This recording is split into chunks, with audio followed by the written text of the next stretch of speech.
Well, I want to welcome you guys to the Zero Doctrine emergency broadcast. I can't promise you that I'll be doing these all the time, but I want to. Um, since NIST and CISA are giving you recommendations, I figured I'd give you doctrine and you can decide what you want to do. So let's get into it here.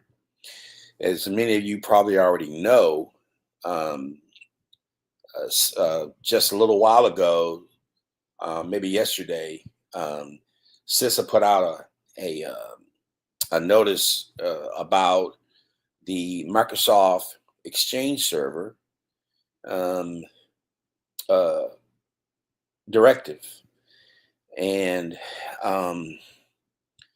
we're responding to Emergency Directive 2502 specifically right now, and it targets the Microsoft Exchange Server. My goal is not to tell you to patch, it's to help you re-architect the way you think about these incidents as a doctrine at a doctrinal level. Now, if you don't have InterOpsis or at any level of a sovereign doctrine partner, then you might want to go ahead and patch if you haven't already.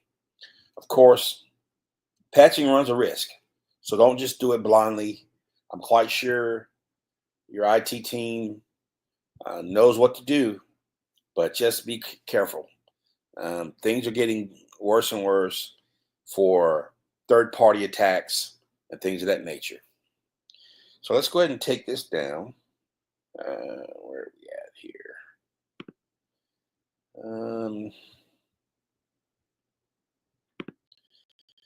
And put up the slides.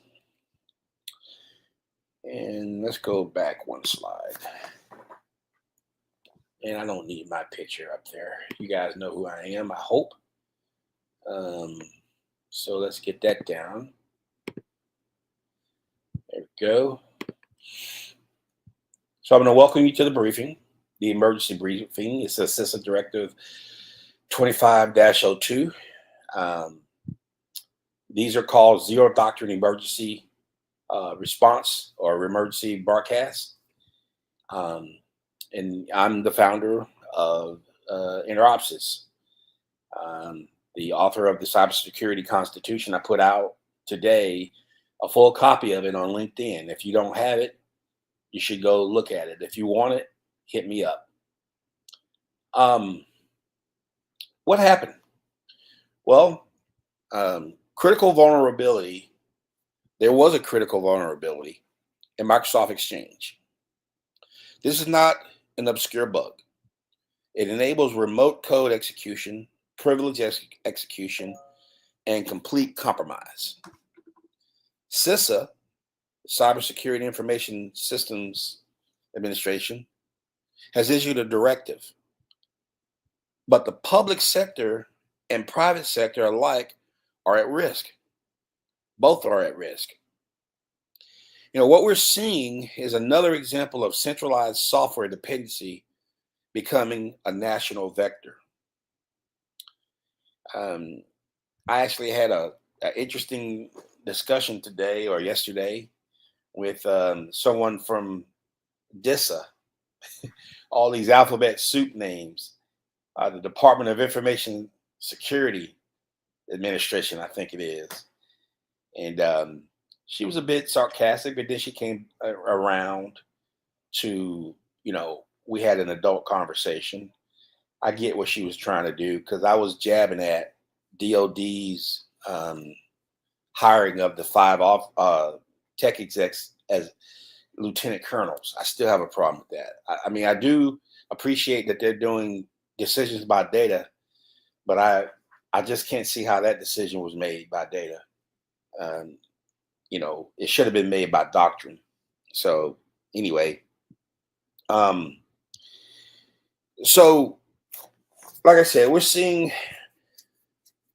another example of centralized software dependency. Okay.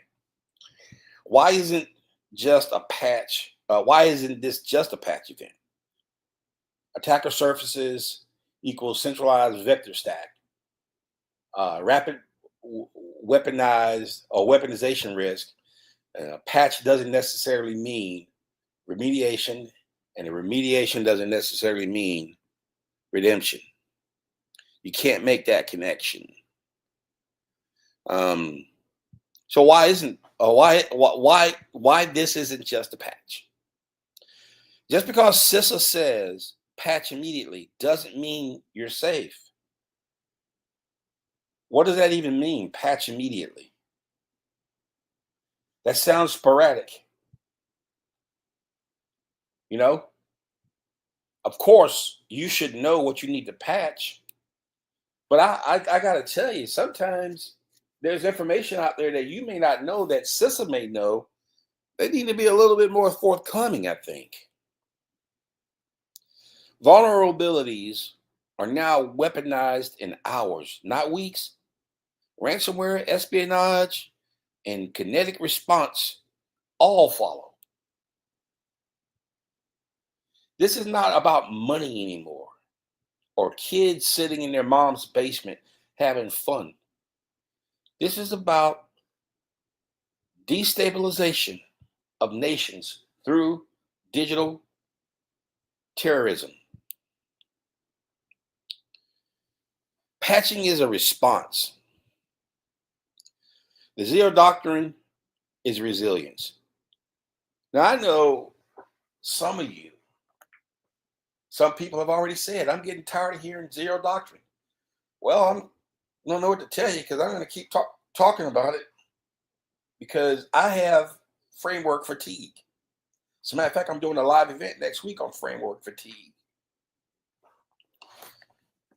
Zero Doctrine, any kind of cybersecurity doctrine, is better than frameworks right now. They brought us to this point. They were great schoolmasters, but it's time to move on. You know,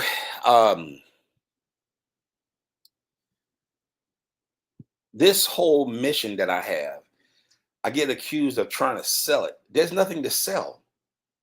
You can't buy InterOpsis. You have to, number one, qualify for it. You have to commit to it. And you have to submit it to your environment and apply it to your environment. Okay, so the doctrinal problem with this Microsoft problem, of course, internet exposure, supply chain trust collapse, and architectural fragility equals national fragility. If enough of these organizations, these Fortune 500s, defense contractors, government agencies, critical infrastructure, get attacked at the right place at the right time, an attacker only has to be right once. We that are the good guys, if you will, we have to be right every single time. And you can't be right every single time with recommendations. And it's like a medical practice in a law practice. My wife always reminded me. She always reminds me. They call it medical practice for a reason. They're practicing.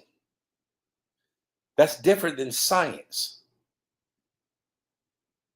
Doctrine is closer to science than frameworks and recommendations are.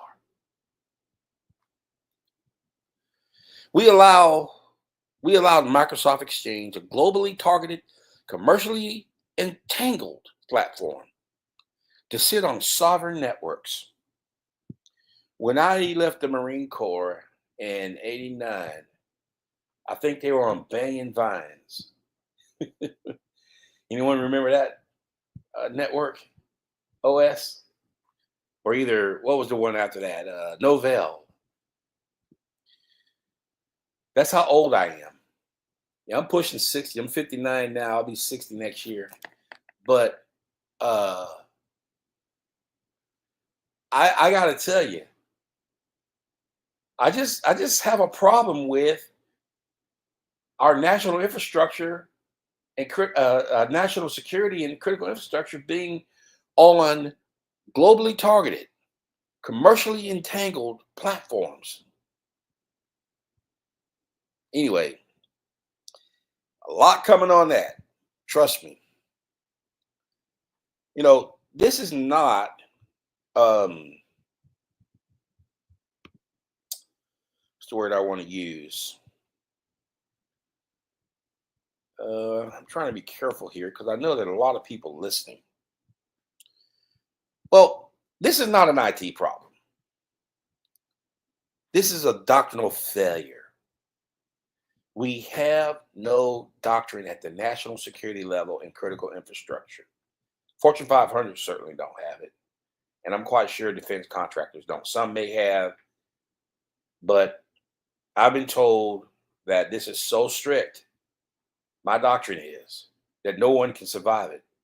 Well, a small business trying to live day to day may not be able to, but you damn better be sure that the military, the federal government, critical infrastructure better make the time. And it's not as slow as you think it is, and it's not as restrictive when you get the right mindset. If your mindset is to protect critical infrastructure and national defense, it's not restrictive. It's just right. So it's not an IT problem, it's a doctrinal failure. The Zero Doctrine treats these breaches as not as incidents or accidents, actually, but as predictable outcomes of fragile architecture. What makes it so fragile? Trust. Zero trust. Trust is an attack vector. There should be no trust. Zero trust should be called little trust because you do trust something. Zero Doctrine trusts nothing by default. Absolutely nothing. Everything has to earn its trust through TrustNet. And so maybe that's why it sounds like I'm trying to sell, because I'm mentioning my terminology. This is just the way I categorize it, so I can relay it to you and relay it to my team and to the U.S. Patent and Trademark Office. And yes, I do license it. There's a fee for licensing this platform, but when I'm online, I'm not trying to sell it necessarily, because you can't. Most of the people on LinkedIn, for instance, they're small businesses. There's some Fortune 500s there, but they're not really interested in this strict of a platform yet, unless they're national security, critical infrastructure, or defense contractors. So, like I said, we treat them like not as accidents, but as predictable failures. So, let's talk about the Zero Doctrine response framework. What we would do in this situation with this Exchange server. First of all, there would be containment by compartmentalization through DNA. We would revive infrastructure with sovereign control. We would simulate the scenarios in secure train. And we would audit for success matrix variances. We don't wait for the attackers to exploit. We redesign the environment so they can't succeed. If you do a secure train simulation, you will see some of the most frustrated people you've ever seen when they figure out they can't get to the data that they're trying to get to. Your red teams and blue teams I would love to have just be a fly on the wall to see them run through my secure train. Just any module. We isolate breach zones using enclaves and DNA segmentation. We would verify recovery using Revive Power. And listen, by the way, if you don't want to listen to me and listen to this, you can go straight to the website and look at the briefing and the steps it takes. And I'm going to do that at the end of this speech. the steps it takes to resolve this properly. So we verify recovery using revive power, which is another one of my terminologies, and protocols, and score post breach resilience using success matrix, which is another one of my models. And we simulate the breach with secure train to train staff on the exact compromise path. What SDPs are doing now? What our SDP stands for Sovereign Doctrine Partners. These are people who have qualified, or organizations that have qualified to apply the doctrine and committed to the Cybersecurity Constitution, and apply the doctrine within their organization. They were willing to go zero internet, which means zero exposure, stealth zones that are enforced, secure tamper-proof enclave, air gap, threat-resistant, hardened zones that are enforced, threat sim research or rehearsal initiated, and trust net integrity locked and engaged. Our sovereign doctrine partners aren't waiting. They're already in zero internet posture. They're using stealth zones, not firewalls. Trust net controls are locking identity and access flows. No wildcard credentials, no sprawl. People will have these problems if they're not using my system or something close to it. And you know, I know that sounds like a sell, but my sell is that, you know, you need a doctrine, and I don't know which other one that's out there for cybersecurity other than mine.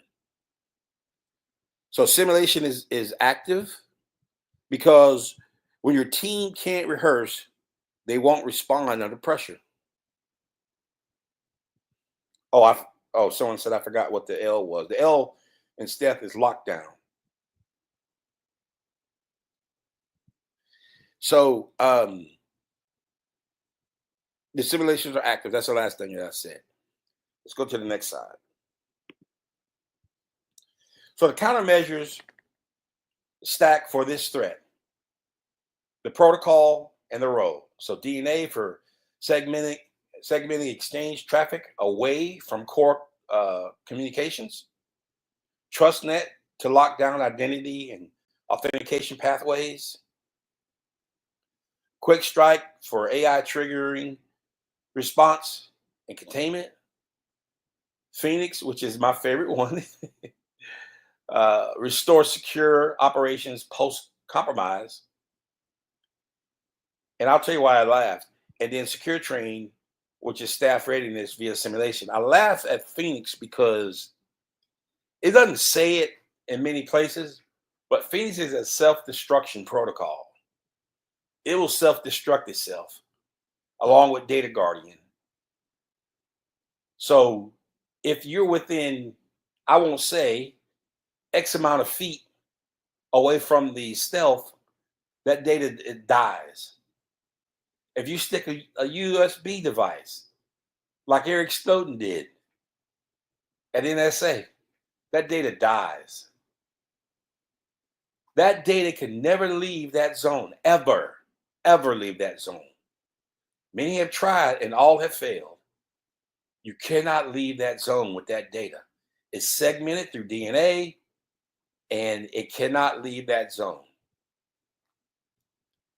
Just can't do it. And so I laugh at it because it's just kind of the thing of Mission Impossible or something in Marvel Comics or DC Comics, you know, but it's for real. It's for real. So that's the exact Zero Doctrine countermeasure stack we deploy in response. And this is not theoretical. These are deployable components used by federal aligned organizations right now. If you aren't using these, ask yourself, what are you depending on instead? What can you do today if you don't have InterOpsis? First of all, you do need to go ahead and apply the patch if you don't have InterOpsis. Apply the CISA patch, whichever one they recommend. I give a lot of hell, but they have some sharp people there, and they know what they're doing for this level of work. You want to remove all internet access from Exchange servers, and a lot of people are going to moan and complain. Excuse me, got the hiccups. But that internet, man, that's going to be a lot of people's downfall. It already is.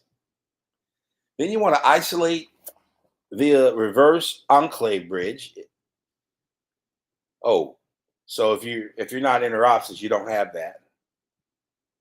Then you want to run the Zero Doctrine Simulation ED 2502, but you have to be a sovereign doctor partner for that as well, and evaluate using success matrix. But again, first of all, yes, patch, but then disconnect those Exchange servers from anything that matters. And if you don't have the enclave bridge and the success matrix, sign up for a briefing, and let's talk about how we can change that. Listen, this is today, and I've already got on my desk two bulletins on my desk now. Another one for Exchange, Breeze, and one for I forget what the other one is, because I just told them to go ahead and start building me a presentation for it. This won't be the last for Exchange. Like I said, I got another one already for Exchange Breeze, and it might be cascading because Microsoft has built a successful business off the cloud, the internet, the World Wide Web, whatever you want to call it.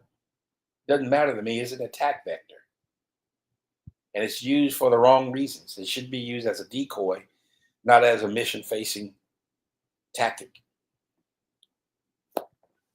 So this Exchange today, it's going to be Fortinet tomorrow. Who knows? Cloudflare next week. Doctrine is the only defense that scales. We've seen this before, and we'll see it again.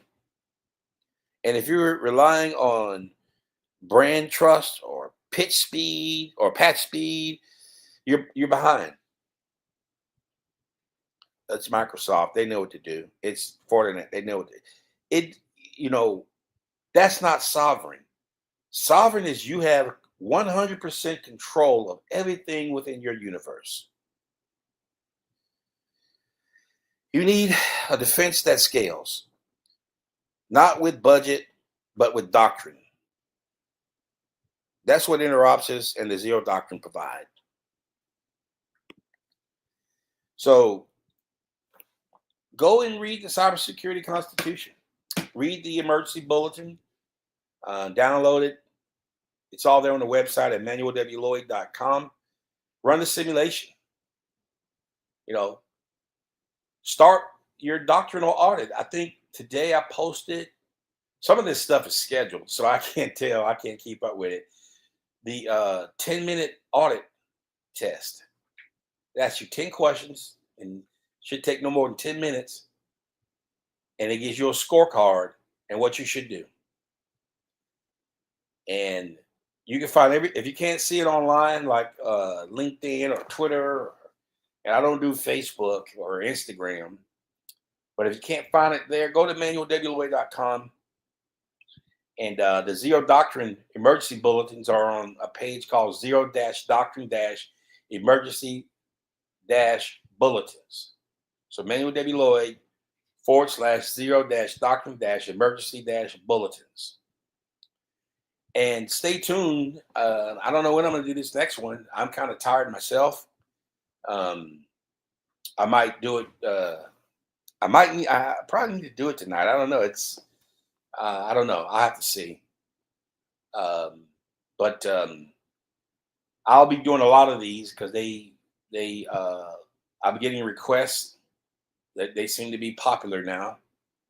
I don't have many YouTube followers, but the ones that are on there want me to do it on YouTube as well because they don't have, or they're not allowed to go to LinkedIn.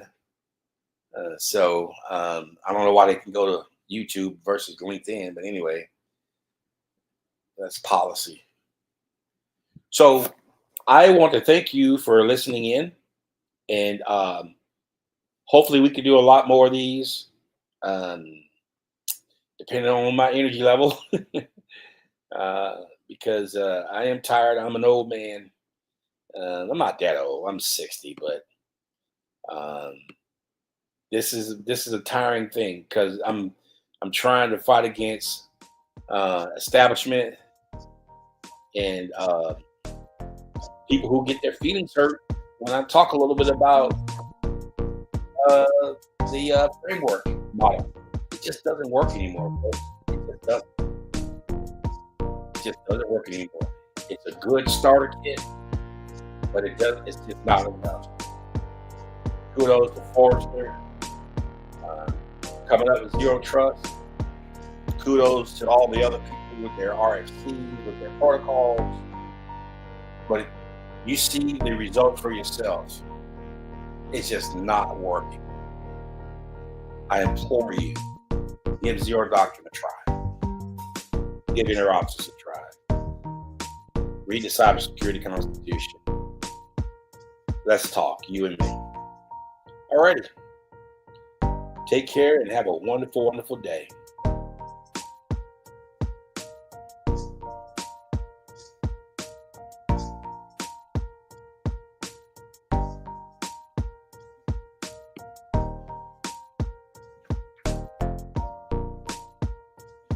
I just put up on the screen my next